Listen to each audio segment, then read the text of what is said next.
स्थापकाय च धर्मस्य सर्वधर्मस्वरूपिणे अवतारवरिष्ठाय रामकृष्णाय ते नमः। जननीं शारदां देवीं रामकृष्णं जगद्गुरुं पादपद्मे त्रयोश्रित्वा प्रणमामि मुहुर्मुहुः।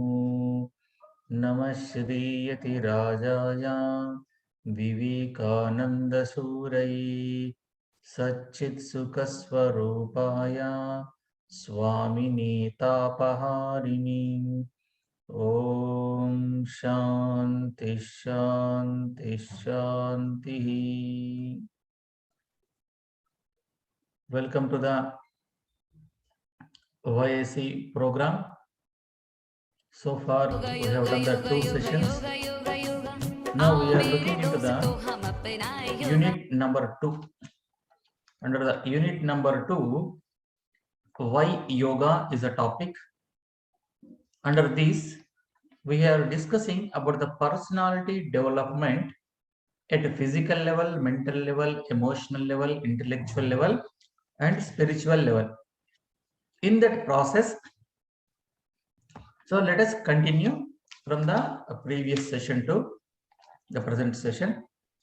In the 2.3.6, the topic is the benefits as mentioned in Patanjali Yoga Sutras, Hatha Yoga Pradipika, etc. Yoga is a process of all-round personality development. Please understand this point.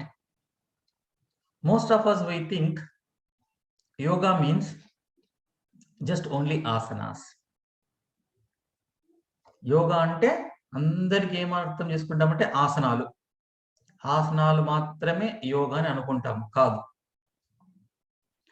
ఆసనాలు అనేటివి యోగాలో ఒక అంశము. Asanas are a part of yoga. Yoga is a wide topic. Then what is yoga? It is a way of life. Yoga is all-round development. Yoga helps us for all-round personality development.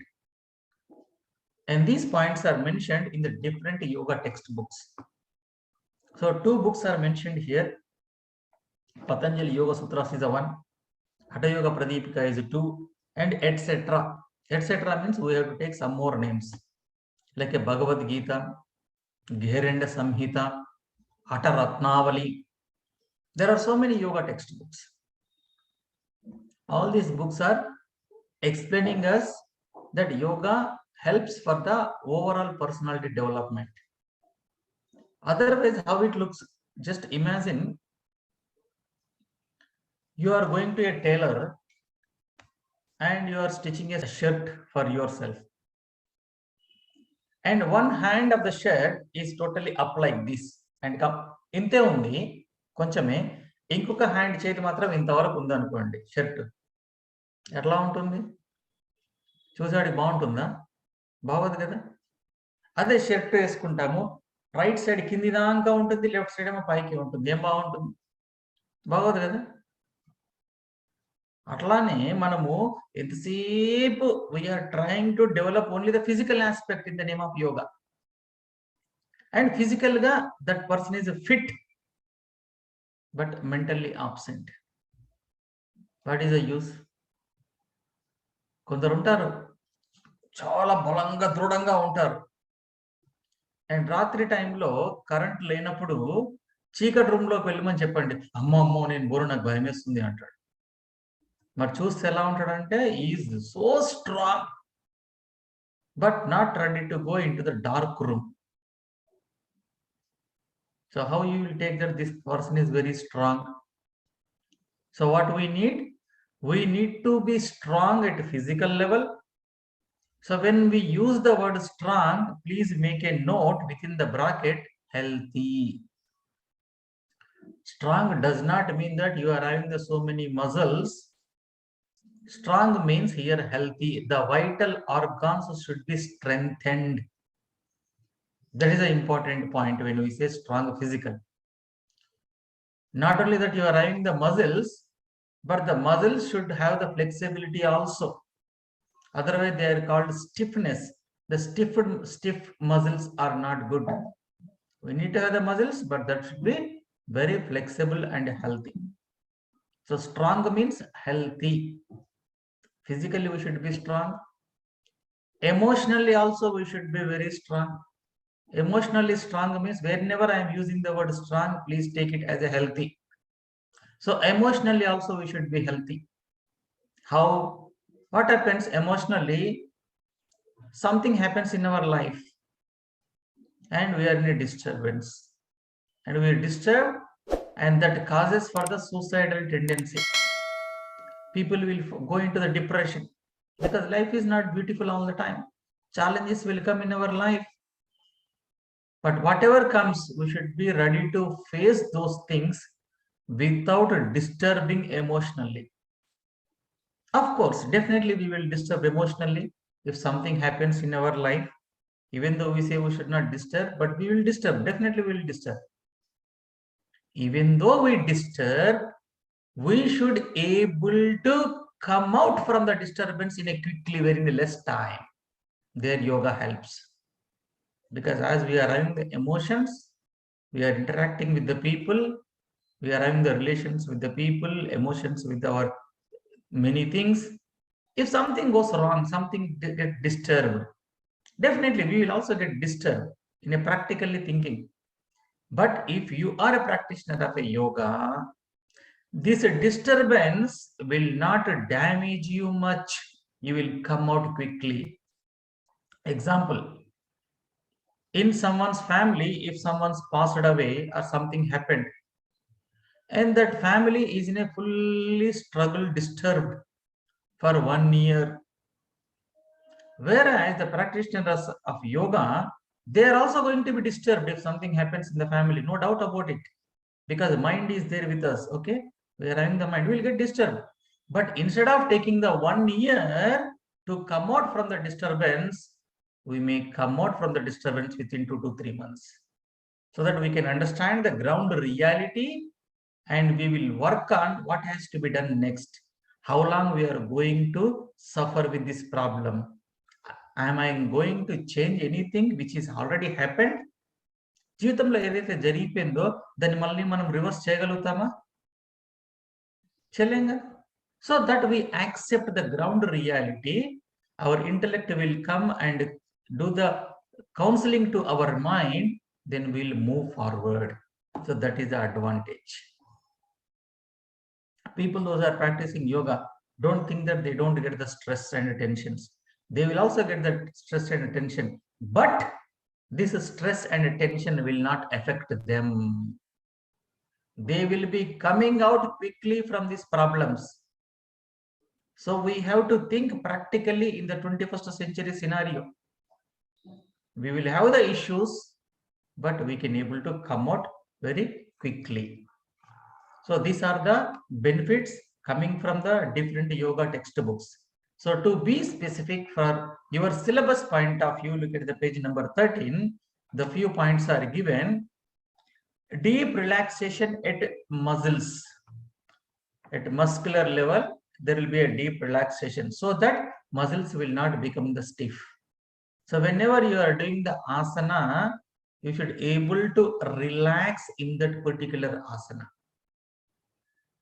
You should not be tense in the asana. You should be relaxed in that asana. Then only the muscles will get the relaxation.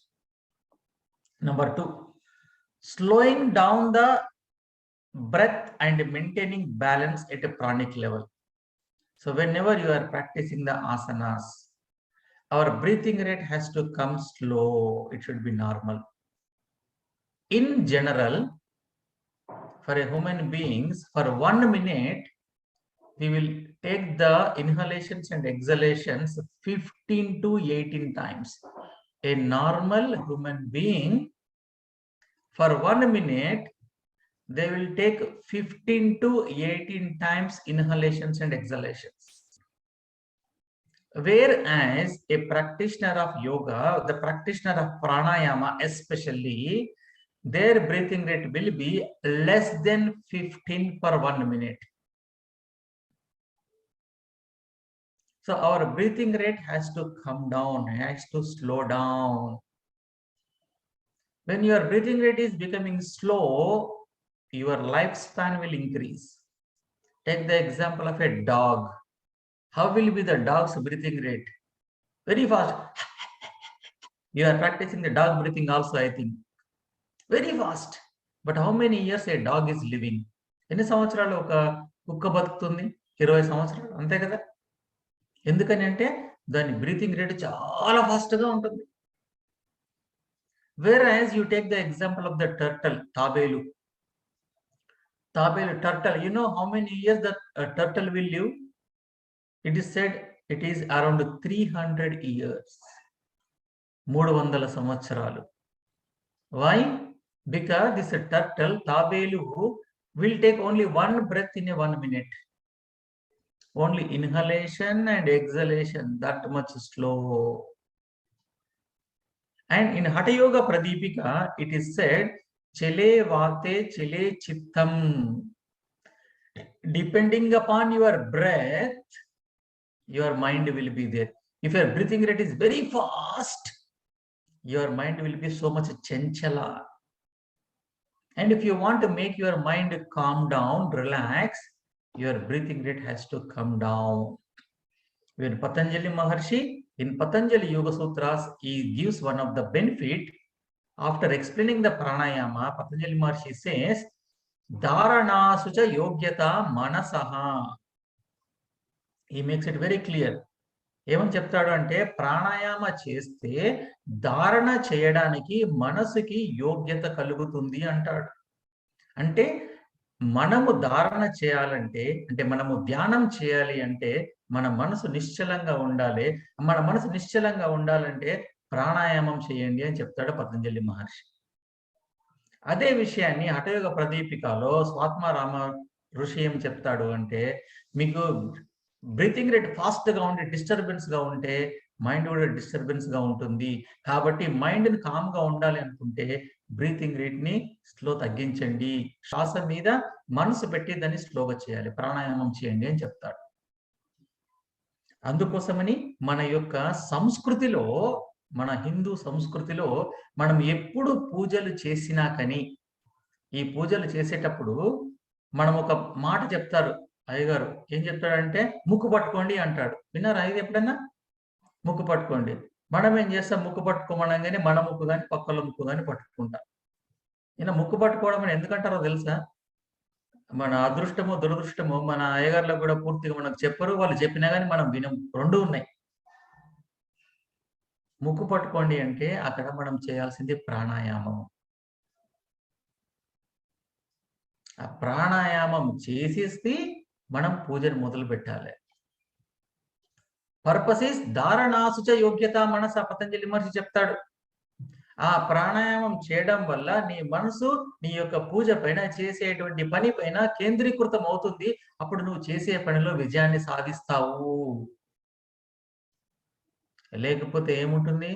మనం ఇక్కడ ఏదో కార్యక్రమాలు చేస్తున్నాము, మనసు మాత్రం ప్రపంచం మొత్తం తిరిగేసి వస్తుంది. దాన్ని నియంత్రణ పెట్టుకోవడానికి మన యొక్క కల్చర్లో, మన యొక్క సంప్రదాయంలో, మన యొక్క సంస్కృతిలో ప్రాణాయామం అనేది ఒక విధిగా నిర్వహించడం పెట్టారు మనకి. కాకపోతే ఈ 21వ శతాబ్దంలో ఎందుకు పట్టుకోమంటున్నామో చాలా మందికి తెలియదు, ఎందుకు పట్టుకుంటున్నామో మనకు తెలియదు. ముక్కు పట్టుకొని ఇట్లా పట్టుకొని తీసేస్తే ప్రాణాయామం అయిపోతుందా? సో నెక్స్ట్ టైం మీరు పూజలో కూర్చున్నప్పుడు అడగండి అయ్యగారిని, ఎందుకు పట్టుకోవాలి ముక్కు అని. లేదంటే అయ్యగారు ముక్కు పట్టుకోండి, మీరు చెప్పే వరకు నేను వదలను అని. So the purpose is doing the pranayama. ప్రాణాయామకు అంత పవర్ ఉందన్నమా. అదే మన యొక్క ప్రాణిక్ లెవెల్లో ఇట్ హెల్ప్స్ ఎ లాట్. నేను ఈ 5 పాయింట్లే ఉన్నా కానీ ఇక్కడ 5-6 పాయింట్లే ఉన్నా, చాలా ఎలాబరేట్ గా చేసి చెప్తున్నాను మీకు. ఎందుకంటే జీవితంలో ఉపయోగపడేటి పాయింట్స్. మిగతా విషయాలన్నీ మనం నేర్చుకున్నా కానీ ఎగ్జామ్ లో థియరీ ఎగ్జామ్ రాస్తాము, అయిపోతుంది. But when you are taking the classes, yoga classes as a yoga teachers in the future, you should know these points. Hence, I am focusing more on these points. Otherwise, I would have completed in 30 seconds. Idea is to make you as a best yoga teachers. What you are teaching, you should know. Why you are teaching also you should know. Okay. Then next comes point number 3. Increasing creativity and willpower at a mental level. ఎప్పుడు creativity పెరుగుతుంది మనకి? సృజనాత్మక శక్తి అంటాం క్రియేటివిటీని. Will power అంటే సంకల్ప బలం. When your mind is under your control, then only you can create something. When the mind is in a relaxed mode, then only it can create. A tensed mind cannot create anything. You know, you look at this so-called corporate employees. Many of them, they are having a habit of smoking the cigarette. You know why they smoke the cigarette? They know that smoking the cigarette is injurious to health, but still they smoke the cigarette. You know why? Because when they are in a tense, they don't know what to do. Then they will take a cigarette and they will go out. They will smoke for 5-10 minutes. Then their mind becomes calm. Don't smoke the cigarette to make your mind calm. Here, what is happening? That 5 minutes time, this fellow is withdrawing from other work, concentrating only on the smoking.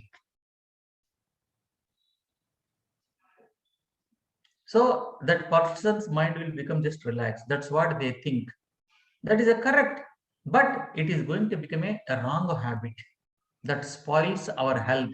Even though the smoking time is helping this person to relax the mind, but there are many side effects. Lungs are going to get spoiled.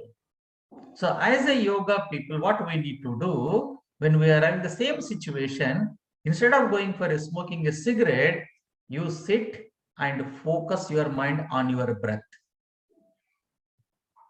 Or start counting the numbers. Don't count the numbers like a 1, 2, 3, 4, 5, 6. Count the numbers in a reverse order. 100, 99, 98, 97, 96, 95, 94, 93. Come in a reverse order so that mind will be concentrated more on that number. Without doing any mistake, you need to count the numbers fast. Or you can say this A, B, C, D, E, F, G, H in a reverse order. Come from the Z to A. Varalakshmi, you know ABCDs? ABCD lo cha? Varalakshmi pakkana ammayi peru em peru inko ammayi peru? Soumya. Soumya, Varalakshmi, మీకు ABCD లో వచ్చా? Reverse లో చెప్పు నాకు ఒకసారి. Reverse లో కష్టం. Reverse లో కష్టం. W అంతే. అంతే. So try. When you are trying in a reverse order, these ABCDs are the numbers. Very best stress release. Just start counting. మీకు కోపం వచ్చింది అనుకోండి, బాగా యాంగర్, కొట్టాలనిపిస్తుంది, తిట్టాలనిపిస్తుంది, జస్ట్ సిట్ అండ్ కౌంట్. 1, 2, 3, 4 కాదు, రివర్స్ లో రండి. టేక్ 50, 50, 49, 48, 47, 46, 45, 44, 43, 42, 41, 40. ఎంత ఫాస్ట్ గా చెప్పగలిగితే అంత ఎక్కువ కాన్సన్ట్రేషన్ ఉంటుంది మీకు, తప్పులు లేకుండా.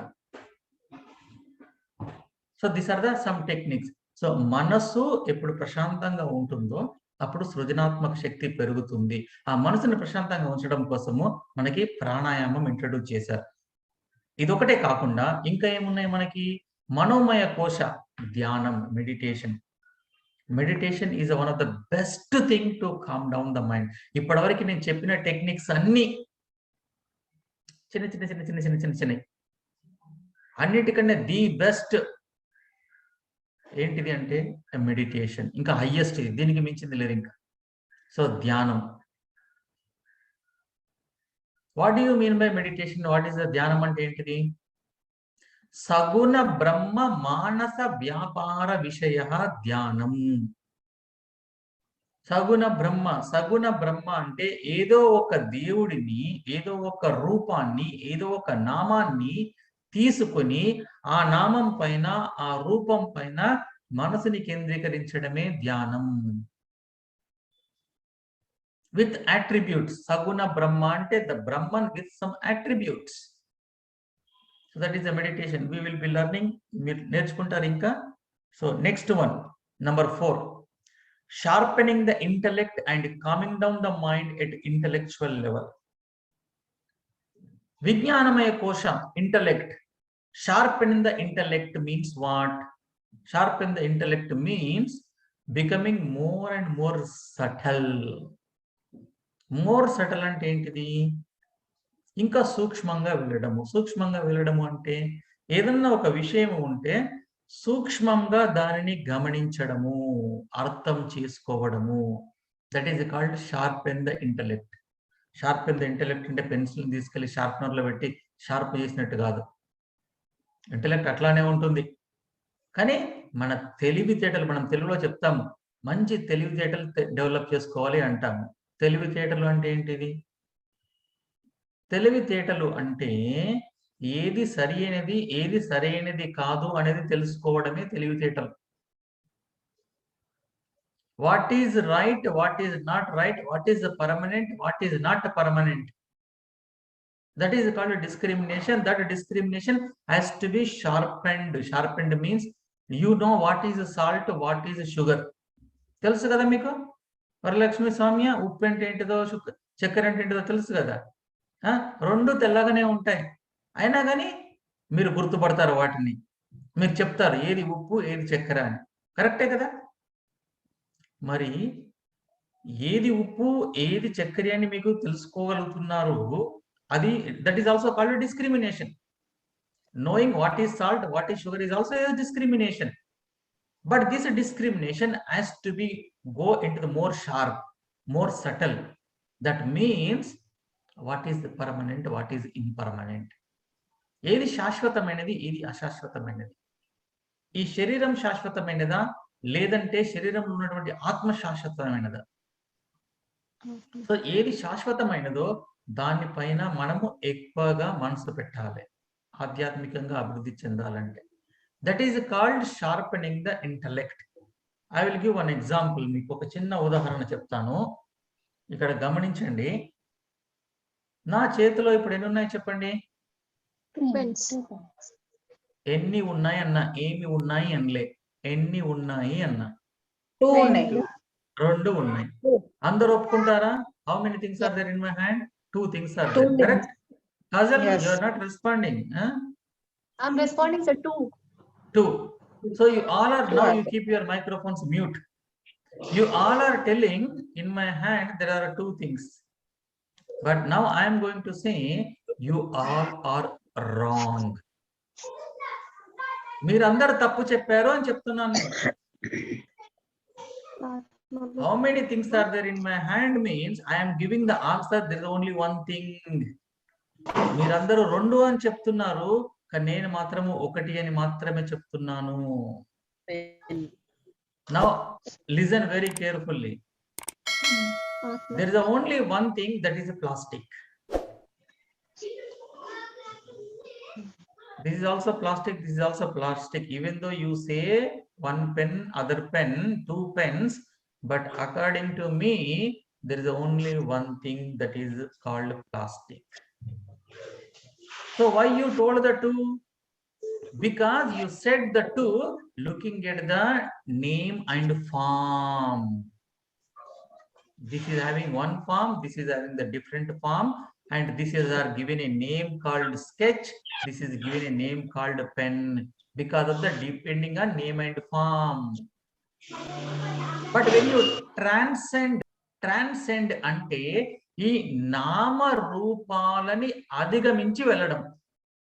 ఇప్పుడు ఈ 2 ప్లాస్టిక్ ముక్కల్ని నేనేం చేస్తాను, ఒక వేడి వేడి గిన్నెలో వేసేస్తాను. ఏమైపోతుంది? ఇది ఈ 2 కరిగిపోతాయి. These 2 things will become melted. Correct? When these 2 things melted, what you will see, there is only one plastic. Then you say, oh my God, I lost my pen, I lost my pen. నా pen చచ్చిపోయింది, నా pen చచ్చిపోయింది అంటారు. Pen ఎక్కడ చచ్చిపోయింది చెప్పండి? Pen నిజంగా చచ్చిపోయిందా? ఈ పెన్ను పోయి లిక్విడ్ అయిపోయింది, 2 పెన్నులు పోయి ఒకటే లిక్విడ్ అయిపోయింది. దానికి మనం ఏమని అంటామంటే నా పెన్ను చచ్చిపోయింది, నా పెన్ను చచ్చిపోయింది అంటాం. పెన్నుకు చావు ఉందా? పెన్నుకి పుట్టుక ఉందా? ఎస్, పెన్ను అనే పేరుకి పుట్టుక ఉంది, చావు ఉంది. కానీ ఇక్కడ ఉన్నది పెన్ను కాదు, ఇక్కడ ఉన్నది ప్లాస్టిక్ అని చెప్తున్నాను. ఈ ప్లాస్టిక్ కి పుట్టుక లేదు, చావు లేదు. ఇది ఎగ్జాంపుల్. ఇప్పుడు ఈ ఎగ్జాంపుల్ ని మనం కొంచెం మారుస్తాం. ఈ పెన్ను ఉన్న ప్లేస్ లో ఈ శరీరాన్ని పెట్టండి, ఈ ప్లాస్టిక్ ఉన్న ప్లేస్ లో మన ఆత్మని పెట్టండి. సో ఇప్పుడు డేట్ ఆఫ్ బర్త్ ఎవరికి ఉంది? పుట్టిన రోజు, చచ్చిన రోజు ఎవరికి? ఈ శరీరానికి. Date of birth is for the body. ఈ శరీరానికి డేట్ ఆఫ్ బర్త్ ఉంది. ఈ పెన్నుకి డేట్ ఆఫ్ బర్త్ ఉంది. ఎప్పుడు పెన్నుకి డేట్ ఆఫ్ బర్త్ ఉంది? ఎప్పుడైతే ఈ ప్లాస్టిక్ ఒక ఫామ్, ఒక ఆకారాన్ని కల్పించి నేను ఒక పెన్ను అనేటువంటి పేరు పెట్టానో అదే డేట్ ఆఫ్ బర్త్. ఎప్పుడైతే ఈ పెన్నును నేను వేడి గిన్నెలో వేసి దీన్ని మెల్ట్ చేశానో అదే డేట్ ఆఫ్ డెత్. కానీ మారింది ఏంటిది? మారింది ఇక్కడ ఒక ఫామ్, రూపము, పేరు మాత్రమే మారింది. కానీ ప్లాస్టిక్ ఎప్పుడు మారలేదు. ఇప్పుడు నేను ఈ పెన్నుని తీసుకెళ్ళి ఒక త్రాసులో పెట్టి వెయిట్ చేస్తాను. ఎంత ఉంది ఈ పెన్ను వెయిట్ అంటారు. అప్పుడు మీరు అంటారు ఇది ఒక 50 grams ఉంది అంటారు. నేను అడుగుతాను ఒక ప్రశ్న, this 50 grams belongs to the pen or 50 grams belongs to the plastic? ఈ 50 గ్రాములు అనేటువంటి బరువు పెన్నుకు సంబంధించిందా, ప్లాస్టిక్ సంబంధించిందా? Plastic. మరి పెన్ను వెయిట్ ఏమైంది? అర్థమవుతుందా? ఈ 25 గ్రాములు అనేది ప్లాస్టిక్ సంబంధించిన వెయిట్, పెన్నుకు సంబంధించింది కాదు. నేను దీన్ని మెల్ట్ చేసిన తర్వాత కూడా ఒక ముద్దలాగా బయటికి తీసుకొని వస్తే అప్పుడు కూడా ఇది అంతే వెయిట్ ఉంటుంది. అదే కదా మనం ఇంట్లో బంగారు నాణాలు పెట్టుకుంటాం. మెడకి గొలుసులు, చెవులకి కమ్మలు, ముక్కుకి ముక్కు పోగు, చేతులకి బ్రాస్లెట్, వేళ్ళకి ఉంగరాలు, ఇవన్నిటిని ఏమంటారు? నామరూపాలు అంతే. ఇవన్నిటిని తీసుకెళ్లి అవసరం దగ్గరికి వెళ్ళామనుకో, అన్ని తీసుకెళ్లిపోయి ఒక కొరువులో వేసేసి ముద్దేసి మెల్ట్ వేసి చిన్న బిస్కెట్ వేసి ఇచ్చేస్తాడు. ముద్ద, బంగారం ముద్ద అంటాడు. ఏం పోయింది? నా గొలుసు పోయింది, నా ఉంగరం పోయింది, నా బ్రాస్లెట్ పోయింది, కానీ బంగారం పోలేదు, అట్లనే ఉండదు. మన యొక్క ఈ చేతి యొక్క బంగారు గాజు యొక్క వెయిట్ దేని వెయిట్? అది బంగారం వెయిట్, గాజు వెయిట్ కాదు అది. అర్థమవుతుందా? సో ఈ విధంగా అర్థం చేసుకోవడం, దాన్నే షార్పెనింగ్ ద ఇంటలెక్ట్ అంటారు. లేకపోతే ఏమంటాం? షార్పెనింగ్ ద ఇంటలెక్ట్ అని మా సార్ చెప్పిండు, షార్పెనింగ్ ద ఇంటలెక్ట్ అని పుస్తకంలో ఇచ్చిండు, నేను కూడా ఎగ్జామ్ లో రాసిన, నేను కూడా అదే చెప్పేస్తా. సో ఐఎమ్ వెరీ ఇంటలెక్ట్ అనుకుంటా. సో ఇక్కడ ఉన్న ప్రతి పదము గనక మనం అర్థం చేసుకున్నట్టయితే you all will become the best yoga teachers. Not only the yoga teachers, మన జీవితంలో కూడా మనం దీన్ని అన్వయించుకొని we can lead hour happy life. ఎంతో సంతోషంగా ఉంటాం జీవితంలో. సమస్యలు అనేటి జీవితంలో వస్తూ ఉంటాయి, రావని చెప్పడం లేదు, కానీ వచ్చినా కానీ వాటిని ఎదుర్కొంటూ మనం ముందుకు వెళ్ళగలుగుతాం. ఎప్పుడైనా గుర్తుపెట్టుకోండి, నేను యోగా చేస్తున్నాను, నేను గుడికి వెళ్తున్నాను, నేను దేవుడికి మొక్కుతున్నాను, నాకేం కష్టాలు రావు, నాకేం నష్టాలు రావు అని ఎప్పుడు అనుకోకండి. వస్తాయి, ఇంకెక్కువ వస్తాయి. వచ్చినా కానీ వాటిని ఎదుర్కొనేటువంటి శక్తి మనకు ఉంటుంది. అవి వచ్చినప్పుడు మనం కృంగిపోము, నిలదొక్కుని నిలబడగలుగుతాం. అదే కదా మనకు కావాల్సింది. అందుకే గుడికి వెళ్ళినప్పుడు దేవుని ఎప్పుడు మొక్కకండి, నా కష్టాలు రావద్దు అని. ఏమని మొక్కాలి అంటే, నాకు ఎన్ని కష్టాలను నీవు భగవంతుడా, కానీ ఆ కష్టాలను ఎదుర్కొనేటువంటి శక్తిని కూడా నాకు ప్రసాదించు అని కోరుకోవాలి. జీవితంలో నాకు ఏది ఎదురైనా వాటిని నేను ఎదుర్కొని నిలబడిగేటువంటి శక్తిని నాకు ప్రసాదించే భగవంతుడా అని కోరుకోవాలి. అదే షార్పెనింగ్ ఇంటలెక్ట్. ఇప్పుడు అర్థమవుతుందా? షార్పెనింగ్ ఇంటలెక్ట్ అంటే ఏంటిది? బుద్ధిని జాగృత పరచడం అంటే ఏంటిది? రెండింటిని చూసినప్పుడు నేను ఒక్కటే చూడగలగాలి. ఏంటిది అది? ప్లాస్టిక్. కానీ మనం వ్యవహారంలో 10 మందితోటి మాట్లాడేటప్పుడు నువ్వు పెన్నుల షాప్కి వెళ్ళి, జనరల్ స్టోర్కి వెళ్ళి నాకు ఒక ప్లాస్టిక్ ఇయ్యని అడగొద్దు. అక్కడ మళ్ళా ప్లాస్టిక్ ఇయ్యని అడిగితే వాడు నీకు పిచ్చెక్కింది అనుకుంటాడు. అక్కడ ఏమనాలి? నాకు పెన్ను కావాలి, 2 పెన్నులు ఇవ్వండి, 3 పెన్నులు ఇవ్వండి అని అడగాలి అక్కడ. ఎందుకంటే అది వ్యవహారము. This is called sharpening intellect. మనము వ్యవహారంలో ఏ విధంగా మాట్లాడాలి, ఏ విధంగా ఉండాలనో ఆ విధంగా ఉండాలి, ఆ విధంగా మాట్లాడాలి. కానీ మన దృష్టి ఇది ప్లాస్టిక్ అని తెలుసుకోవాలి. అర్థమవుతుందా? లేకపోతే ఏమవుతుందంటే నేను ఆధ్యాత్మికంగా ఎదుగుతున్నాను, నేను యోగా టీచర్ని, నేను ఇట్లనే ఉండాలి, అట్లనే ఉండాలి. మనం 10 మంది కూడా చెప్తాం, ఓ మీరు యోగా టీచరా అండి, మీరు యోగా టీచర్ అంటే మీరు ఇట్లనే ఉండాలి అండి. పబ్లిక్ డిసైడ్ చేస్తారు మనం ఎట్లా ఉండాలని. అర్థమవుతుందా? ప్రజలతోటి ఎలా ఉండాలో అలానే ఉండాలి. కానీ మన యొక్క యాటిట్యూడ్ అంటాం దీన్ని. మన యొక్క యాటిట్యూడ్ లో ఏంటిదో అది మనం తెలుసుకుంటూ ఉండాలి. షాప్‌కెళ్ళి నాకు 2 పెన్సిల్ ఇవ్వండి, 2 పెన్నులు ఇవ్వండి అని అడగాలి. కానీ ఇవి చూసినప్పుడు అరే మనం 2 అంటున్నాం కానీ నిజానికి ఇది ఒకటేరా, అదే ప్లాస్టికు, అదే అద్వైతము. అదే పతంజలి మహర్షి చెప్తాడు, యుజ్యతే అనేన ఇతి యోగః, జాయినింగ్ ద జీవాత్మ విత్ పరమాత్మ. ఈ 2 జాయిన్ అయిపోయిన తర్వాత ఎన్ని ఉంటాయి అక్కడ? ఒకటే కదా ఉండేది. అట్లానే ఈ 2 పెన్నులను తీసుకెళ్లి మెల్ట్ చేస్తే ఉండేది ఒకటే, అదే ప్లాస్టిక్. ని బంగారు ఆభరణాలను తీసుకెళ్లి అవసరతనికి ఇచ్చేస్తే ఆ కొరువుల్లో పెట్టి కరిగిస్తాడు, అప్పుడు ఒకటే ఉంటుంది, అదే బంగారము. ఇది తెలుసుకోవడమే షార్పెనింగ్ ద ఇంటలెక్ట్. ఇట్లా తెలుసుకుంటే ఏమైపోతుందంటే జీవితము. Look at the next point number 5. Enhancing the happiness in life and equipoise at emotional level. Happiness enhance అయిపోతుంది, ఎప్పుడు ఆనందంగా ఉంటాం. ఎందుకంటే తత్వం అనేది ఏంటిదో మనకు తెలిసింది కదా. తత్వం తెలిసినప్పుడు ఆనందంగా ఉంటాం మనం. ఆనందంగా ఉంటాము. బయట ప్రపంచంలో ఏ విధంగా ఉండాలో అవన్నీ చేస్తూనే ఉంటాం. మళ్ళీ అవన్నీ చేస్తున్నా గానీ మనం డిస్టర్బెన్స్ కాము, మనం సంతోషంగానే ఉంటాము. రామకృష్ణ పరమహంస చెప్తారు ఒక మాట, ఏమంటాడంటే పడవ అనేది నీళ్ళలో ఉండాలి కానీ నీళ్లు పడవలో ఉండకూడదు అంటాడు. మనము సమస్యలలో ఉండొచ్చు కానీ సమస్యలు మనలో ఉండకూడదు. మనం రాజకీయంలో ఉండొచ్చు, తప్పులేదు, రాజకీయం మనలో ఉండకూడదు. 10 మందిలో తిరగాలి, 10 మందితోటి కలిసి ఉండాలి, 10 మందితోటి మంచి చెడు చూసుకోవాలి, అన్ని చేయాలి. కానీ వాటి యొక్క సంబంధించినటువంటి ఈ అటాచ్మెంట్ బంధాలు, అనుబంధాలని లోపల పెట్టుకోకూడదు. నేను ఒక పని చేస్తున్నప్పుడు ఆ పనిని చక్కగా చేస్తాను. ఆ పని అయిపోయిన తర్వాత భగవంతుడు నాకు అవకాశం ఇచ్చాడు, ఈ పని చేశాను, నాకు దీనిపైన ఎలాంటివంటి బంధం నేను ఏర్పరచుకోను అన్నట్టుగా ఉండాలి. నేను బంధం ఏర్పరచుకోను అంటే నేను అందరిని దూరం పెడతా అని కాదు, గుర్తుపెట్టుకోండి. అందరితోటి ఉండాలి కానీ ఆ అందరితోటి మనం ఉండాలి కానీ అందరూ మనలో ఉండకూడదు. మనం ఏం చేస్తాం, ఏ you are there in my heart, I give my heart to you, you are there in my heart అని చెప్తూ ఉంటా. ఇన్ మై హార్ట్ అని చెప్తాం, వాడికి ఏదైనా జరగగానే వీడి హార్ట్ అంతా పగిలిపోతుంది. నా హృదయం బద్దలైంది అని చెప్పి కొటేషన్స్ పెడతాం ఇంకా మనం. వాట్సాప్ స్టేటస్ ఇట్లా ఒక హృదయం బొమ్మ చీలిపోయి ఇట్లా 2 ఉన్నట్టు స్టేటస్, నా హృదయం బద్దలైంది. నువ్వు వాళ్ళతో పాటు ఉండు కానీ వాళ్ళు ఎందుకు నీలో? ఎవరికి ఎవరు శాశ్వతం? ఇది తెలుసుకుంటే ఎప్పుడు సంతోషంగా ఉంటాం. సేవ చేయాలి, ఇతరులతోటి మంచిగా ఉండాలి, ఇతరులకు ఏదైనా ఆపద కలిగినప్పుడు మనం ఆదుకోవాలి. కానీ ఆపదలు మనలో ఉండకూడదు.